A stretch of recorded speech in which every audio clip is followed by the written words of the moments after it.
Pork shoulder is one of the easiest cuts of meat to cook. And where is the best place to roast your pork shoulder? Well, the Combi Steam Oven, of course.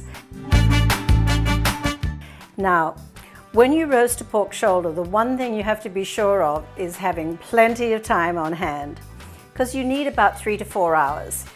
This was a very small pork shoulder. It was only 3 pounds, and I've left it in the oven in the Combi Steam mode at 300 degrees for almost 4 hours. And in a minute when it's rested, I'll cut into it, and I'm pretty sure we're going to see it's just going to meltingly fall apart. So there is a distinction between braising or roasting pork shoulder. When I roast pork shoulder in the Combi Steam Oven, I use a rub.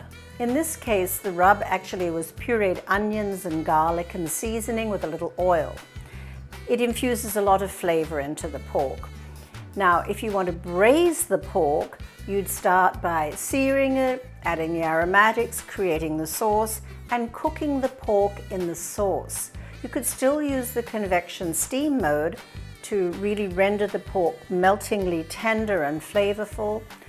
But in that type of preparation, you end up with more of a pulled pork in a sauce. So it's fantastic.